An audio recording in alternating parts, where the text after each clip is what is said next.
ন্যারেশনের বাংলা হচ্ছে কি উক্তি। ন্যারেশনের বাংলা হচ্ছে কি উক্তি। তো উক্তি হচ্ছে হলো কি যে দুইজন ব্যক্তি, কয়জন ব্যক্তি? দুইজন ব্যক্তি। আমি তোমাদেরকে কিন্তু আগে বোঝানোর চেষ্টা করেছি যে দুইজন ব্যক্তির কথোপকথন, দুইজন ব্যক্তির কি হবে? কথোপকথন। এখন মানে দুইজন ব্যক্তির বাংলাটা একটু ভালো দেওয়ার জন্য আমরা এখানে ব্যবহার করলাম কথোপকথন, দুইজন ব্যক্তির কথা বলা, দুইজন ব্যক্তির কথা বলা। এই কথা বলাটাই হচ্ছে কি আমাদের উক্তি। দেখেছো? তাহলে একটা ন্যারেশন যদি আমরা করতে যাই বা ন্যারেশন যদি কোনো জায়গায় দেখি, তাহলে সে জায়গায় কয়জন মানুষ থাকবে? দুইজন। তোমাদের কথা বেশি যাবে না, তোমরা কথা বলো। হ্যাঁ, তাহলে এখন দেখো দুইজন ব্যক্তির কথোপকথন, দুইজন ব্যক্তির কথোপকথনকে কি বলে? ন্যারেশন। আরেকবার, ন্যারেশন হচ্ছে কি উক্তি। তাহলে উক্তি হচ্ছে হলো দুইজন ব্যক্তির কথোপকথন। এখন এই উক্তিটা আমাদের দুই প্রকারের হয়। হ্যাঁ, ন্যারেশন দুই প্রকার। ন্যারেশন কয় প্রকার? দুই প্রকার। এক প্রকার হচ্ছে হলো ডাইরেক্ট, একটা কি বলেছে? ডাইরেক্ট। তাহলে কি আছে? ডাইরেক্ট ন্যারেশন, তাই না? আমরা একটাকে বলবো হলো কি ডাইরেক্ট ন্যারেশন, নাকি এটার বাংলা কি? ডাইরেক্ট ন্যারেশনের বাংলা কি, তাই না? এটা হলো প্রত্যক্ষ, এটার নাম কি? প্রত্যক্ষ উক্তি। এটা কি? প্রত্যক্ষ উক্তি। আর আমরা যখন কি করব, 2 নম্বরে লিখবো হলো ইনডাইরেক্ট। Direct indirect. ডাইরেক্ট হলে সরাসরি, এরকম আমরা বুঝি, আর ইনডাইরেক্ট হলে সরাসরি না। তাহলে আমরা সে জায়গায় বাংলা বললাম হলো প্রত্যক্ষ, মানে দেখে দেখে দুইজন মানুষ কথা বলবো, পাশাপাশি বসে দেখে দেখে কথা বলবো, সেই কথা বলাটাকে বলা হয়েছে কি প্রত্যক্ষ। আর ইনডাইরেক্ট হচ্ছে কি পরোক্ষ উক্তি। ইনডাইরেক্ট ন্যারেশন হচ্ছে হলো পরোক্ষ। তাহলে আমরা দুইটা ন্যারেশন আমরা কিন্তু বুঝে গেলাম যে আমরা দুই প্রকারের ন্যারেশন হয়, সেই দুই প্রকারের বাংলা কি, তাই না? তাহলে এখন দেখো, তাহলে ন্যারেশন হচ্ছে উক্তি। ন্যারেশন কি? ন্যারেশন বলা হয়েছে দুইজন ব্যক্তির কথোপকথনকে কি বলে? হ্যাঁ, কথোপকথনকে কি বলে? ন্যারেশন বলে, তাই না? বা উক্তি বলে। তাহলে এখন এই ন্যারেশন হলো কয় প্রকার? দুই প্রকার। একটা হলো প্রত্যক্ষ, একটা হলো পরোক্ষ। একটা হলো প্রত্যক্ষ আর একটা হলো পরোক্ষ। ক্লিয়ার সবাই?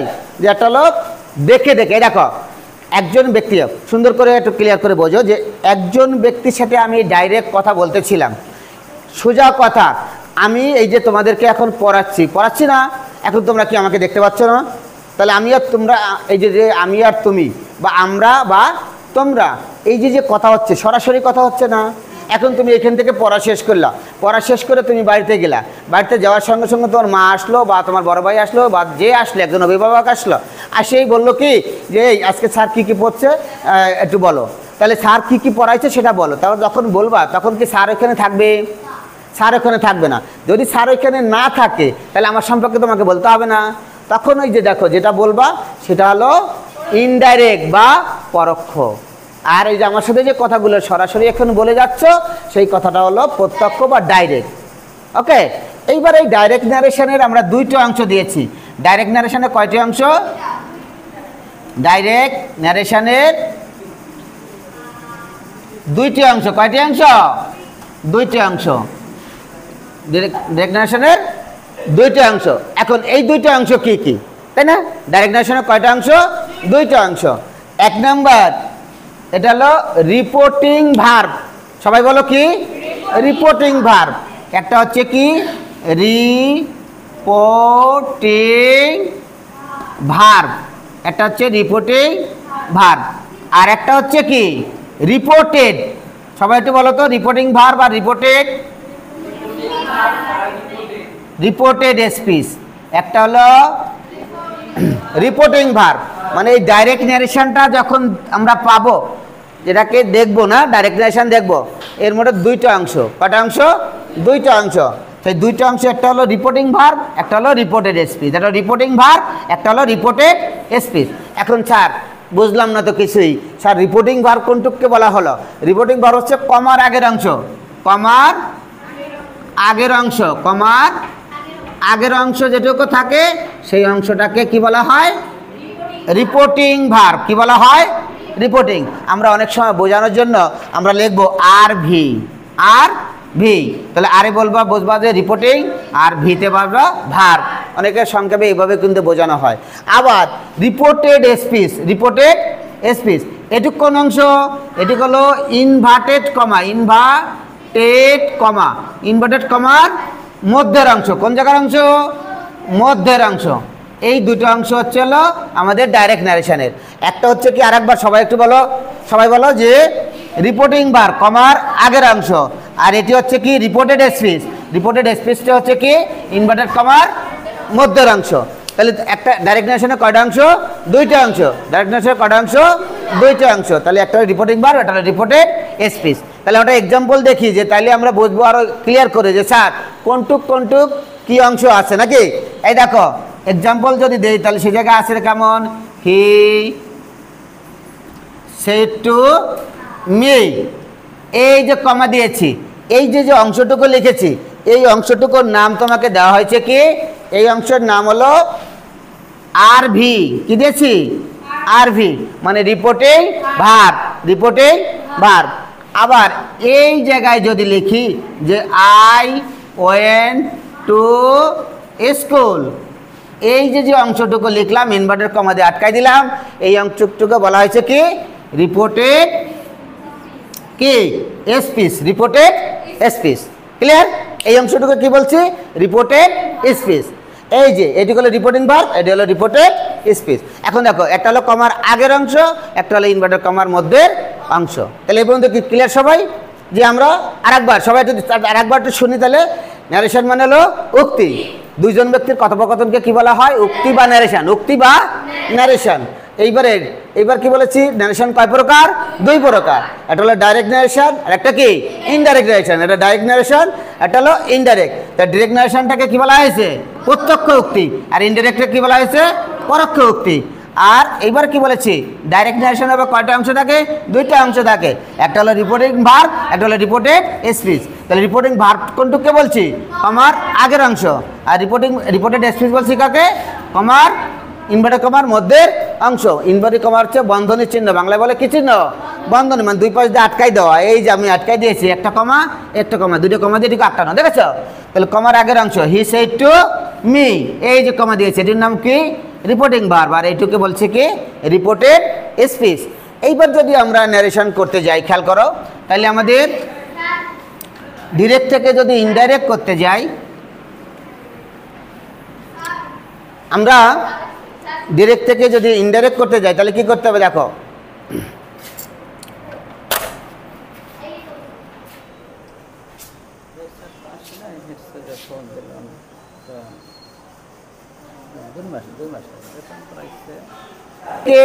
ইনডাইরেক্ট যখন কাজ করব তখন আমাদেরকে পাঁচটা কাজ করতে হবে। কয়টা কাজ? পাঁচটা কাজ। ডাইরেক্ট থেকে ইনডাইরেক্ট করলে কয়টা কাজ করতে হবে? পাঁচটি কাজ করতে হবে, পাঁচটি কাজ। এখন সেই পাঁচটি কাজ কি কি? দেখো যে পাঁচটি কাজ করতে বলছি সেই কাজগুলো কি কি? এক হচ্ছে আমার রিপোর্টিং ভার্ব, বলছিলাম সংক্ষেপে বলবো, ঠিক আছে তো? রিপোর্টিং ভার্বের মধ্যে আমার কি থাকবে? Said to. এই সেড টু পরিবর্তনের কাজ, সেড টু পরিবর্তন করতে হবে। হ্যাঁ, কি করতে হবে? সেড টু পরিবর্তন করতে হবে।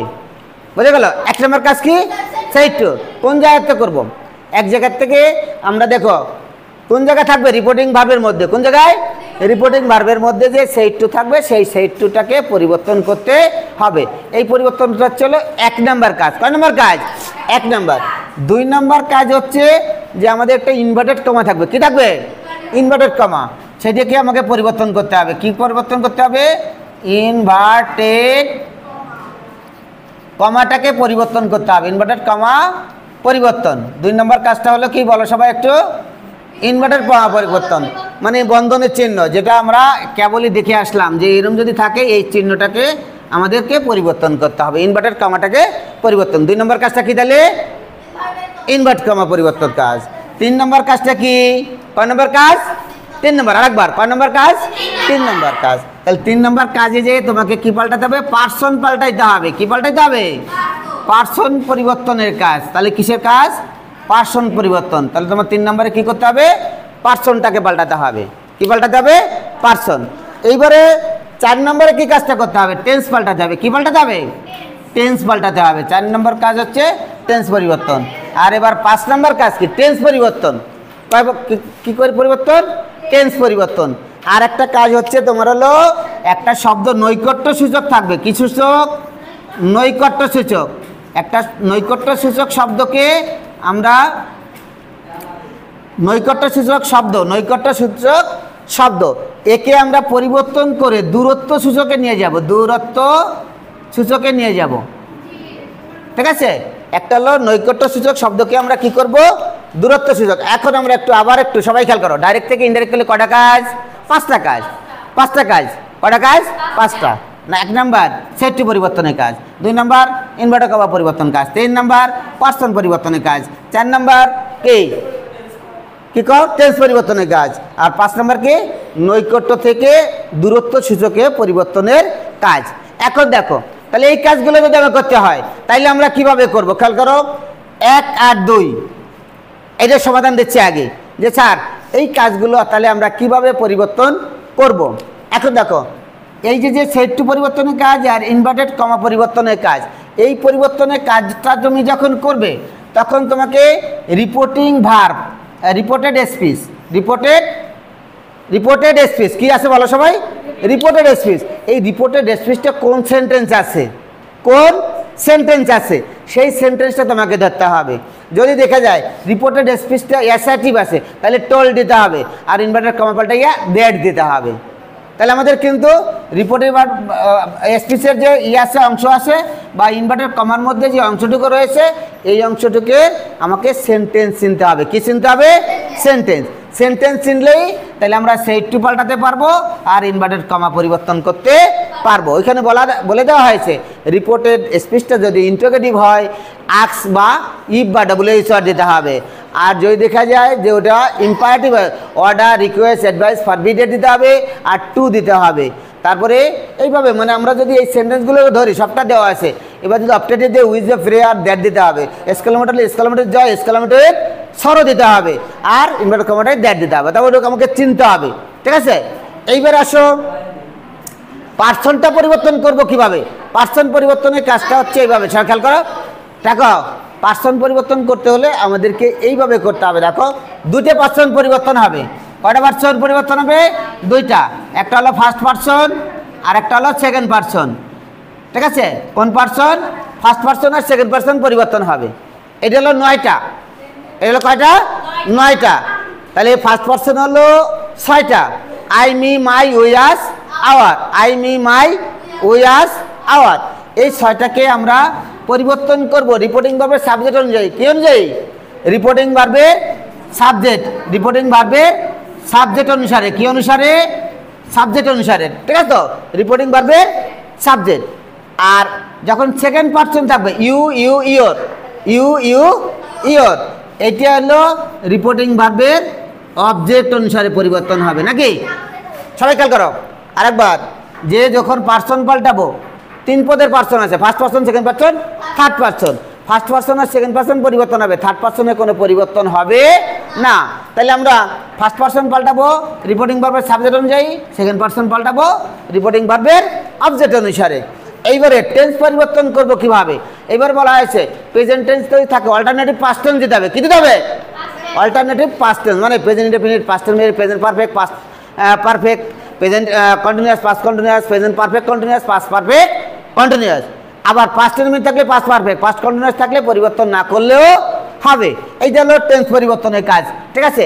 আর ফিউচারে শুধু সাহায্যকারী বার পরিবর্তন হয়, ক্যান থাকলে কুড, শ্যাল থাকলে শুড, উইল থাকলে উড, মে থাকলে মাইট। এটা পরিবর্তন করলে আমাদের টেন্স পরিবর্তনটা হয়ে যাবে। ওকে, এইবারে দিয়েছি কি আমরা নৈকট্য সূচক থেকে দূরত্ব সূচক। এখন আমি তোমাদের সাথে কথা বলছি, নাকি? আর যখন তুমি আমার সম্পর্কে, আমি থাকবো না, আমার সঙ্গে তুমি কথা বলবা আমার সম্পর্কে, তখন কিন্তু বলতে হবে স্যার তখন এটা বলছিল, স্যার তখন এটা বলছিল, হ্যাঁ স্যার সেখানে বসে এই কথাটা বলছিল, এখানে নয় সেখানে বলতে হবে। তো এই জন্য এই যে পরিবর্তনটা, এই পরিবর্তনটার নাম হচ্ছে, যেমন আমরা যদি কোনো জায়গায় দেখি যে কি আছে নাও, কি আছে নাও, তাহলে আমরা সে জায়গায় কি দেব? দেন দিয়ে দেব। মানে কি নৈকট্য, এটা নৈকট্য সূচক শব্দ, এটি হচ্ছে দূরত্ব সূচক শব্দ। এটা নৈকট্য আর এটি হচ্ছে কি দূরত্ব সূচক শব্দ। নাও হলে এখন, এখন মানে কি কাছে, নৈকট্য কি বলছি, মানে কাছে। নৈকট্য বলতে বোঝাচ্ছে কাছে, আর দূরত্ব বলতে দূরে। এখন এই দুটো খালি বোঝো যে নাও আছে কি, নাও হলো এখন, আর দেন হলো কি তখন। দেখেছ, দেন হলো কি তখন। তাহলে আমাদের নৈকট্য দূরত্ব বুঝতে কোনো সমস্যা নাই যে আমরা নৈকট্য আর দূরত্ব কিভাবে পরিবর্তন করব। আবার এইখানে আর একটা এক্সাম্পল দেখো, যদি দিস থাকে, দিস মানে কি এই, আর যখন আমরা এটাকে দূরত্ব সূচকে নিয়ে যাব তাহলে এখানে দেবো কি দ্যাট, কি দেবো that, this that, this that, মানে দিস কাছে, দ্যাট দূরে, মানে নৈকট্য আর দূরত্ব চেঞ্জ হয়ে গেল। দেখছো, তো এইভাবে হচ্ছে আমাদেরকে এই 5টা কাজ সমাধান করলে। আমি কেবল বললাম না যে যদি আমরা রুলগুলোকে জানি, যে কাজটা করতে কইছে সেই কাজটা করে দিলে আমাদের ন্যারেশনটা হয়ে যাবে। এখন দেখো, অনেক কিন্তু প্রশ্ন করে যে স্যার আমরা তাহলে এই দুটো পরিবর্তন করতে গিয়ে, এই দুটোকে পরিবর্তন করতে গিয়ে আমরা কি করে সেন্টেন্স চিনব, তাই না? এখানে কিন্তু তোমাকে একটা সেন্টেন্স চিনবার উপায় আমার ওই জায়গায় দেওয়া আছে কিন্তু, যে সেন্টেন্স কিভাবে চিনবা। ঠিক আছে, আমরা সহজেই কিন্তু একটা সেন্টেন্স চিনবার উপায় দিয়ে দিয়েছি তোমাদের ওইখানে। সেই যে এটা দিয়েছি সেটা একটু খেয়াল করো যে আমরা কিভাবে এটাকে পরিবর্তন, মানে সেন্টেন্সটাকে ধরবা। ঠিক আছে, একটা সেন্টেন্স পাইছো কোন জায়গায়, কদি রিপোর্টেড স্পিচে, কোন জায়গায়, কোন জায়গায় রিপোর্টেড স্পিচের মধ্যে, কোন জায়গায় রিপোর্টেড স্পিচের মধ্যে। তো রিপোর্টেড স্পিচের মধ্যে যদি দেখা যায় আমার কি রয়েছে, যে অংশটুকু রয়েছে সেই অংশটুকু যদি দেখা যায় যে প্রশ্নবোধক চিহ্ন দেওয়া আছে, কি চিহ্ন, প্রশ্নবোধক চিহ্ন, তাহলে প্রশ্নবোধক চিহ্ন। তাহলে এখন এই প্রশ্নবোধক চিহ্ন দেওয়া থাকলে আমরা কি সেন্টেন্স বলবো বলো তো, ইন্টারোগেটিভ। এদিকে অ্যাটেনশন, যদি আমরা দেখি প্রশ্নবোধক চিহ্ন, খুব ইম্পর্টেন্ট কথা বলছি, দুইটা কাজ পারে যাবে, এটুক পারলে, দুইটা কাজ কিন্তু এটুক পারলেই ক্লিয়ার। ঠিক আছে, তাহলে আমরা যদি প্রশ্নবোধক চিহ্ন দেখি একটা সেন্টেন্সের শেষে, তাহলে যাই কেবল স্যার এটা ছিল ইন্টারোগেটিভ। তাহলে ইন্টারোগেটিভ থাকলে আমাদের কী করতে হবে, আক্স দিতে হবে, ইফ বা WH দিতে হবে। আক্স দিতে হবে, সেইটির পরিবর্তে আক্স, সেইটির পরিবর্তে কি আক্স, আর ইনভার্টার কম আউট হইয়া ইফ বা WH দিতে হবে। তাহলে আমরা কিন্তু একটা সেন্টেন্স আমরা কিন্তু চিনে গেলাম। দেখেছো, তা এরপরে যদি দেখা যায় যে আমাদের রিপোর্টেড স্পিচটা যদি আমাদেরকে এইরকম একটা চিহ্ন ব্যবহার করে, এই চিহ্নটার নাম কি, বিস্ময় সূচক চিহ্ন, বিস্ময় সূচক চিহ্ন। তাহলে এটাকে বলা হয় কি, বিস্ময় সূচক চিহ্ন নাকি। তাহলে এক্সক্লেমেটরি সেন্টেন্স, কি সেন্টেন্স, এক্সক্লেমেটরি সেন্টেন্স। দেখো সেন্টেন্স কীভাবে চিনবা, রিপোর্টেড, আমি বলছি কিন্তু আরেকবার, রিপোর্টেড স্পিচের সেন্টেন্স চেনাচ্ছে কিন্তু কীভাবে এই সেন্টেন্সটা আমরা চিনতে পারবো। তাহলে এখন আমরা রিপোর্টেড স্পিচের এই সেন্টেন্সটাকে যদি আমরা চিনতে যাই তাহলে আমাদের কি করতে হবে, এই চিহ্নের দিকে তাকাইতে হবে নাকি, তাকাইলে আমরা এটা পারে যাব। ঠিক আছে, তো এইবার দেখো 3 নম্বর রিপোর্টেড স্পিচটা যদি দেখো, রিপোর্টেড স্পিচটি কী হবে, যদি হ্যাঁ রিপোর্টেড স্পিচটি যদি আমাদেরকে মূল ভার দিয়ে শুরু হয়, কী দিয়ে শুরু হয় সবাই একটু বলো, মূল ভার। এবার যদি ডু নট দিয়ে শুরু হয়, কী দিয়ে শুরু হয়, ডু নট। এবার যদি নেভার দিয়ে শুরু হয়, কী দিয়া, নেভার। দেখেছো, এবার যদি লেট দিয়ে শুরু হয়, কী দিয়ে শুরু হয়, লেট। তাহলে মূল ভার ডু নট নেভার লেট, মূল ভার do not never let, imperative. Reported স্পিচটা শুরু, রিপোর্টেড স্পিচটা শুরু যদি হয় তোমার কি দিয়া, এই জায়গায় যে এক জায়গায় দেখো মূল ভার দিয়ে শুরু হয়েছে, ডু নট দিয়ে শুরু হয়েছে, নেভার দিয়ে শুরু হয়েছে, লেট দিয়ে শুরু হয়েছে, তাহলে ইম্পারেটিভ। কি আছে, ইম্পারেটিভ।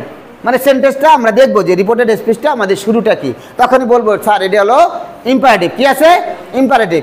এইবারে যদি দেখা যায় আমাদের রিপোর্টেড স্পিচটি মে দিয়ে শুরু হয়েছে, কী দিয়ে শুরু হয়েছে, মে, MAY কিন্তু মে, অথবা লং, LONG, এটা আমি যদি লং।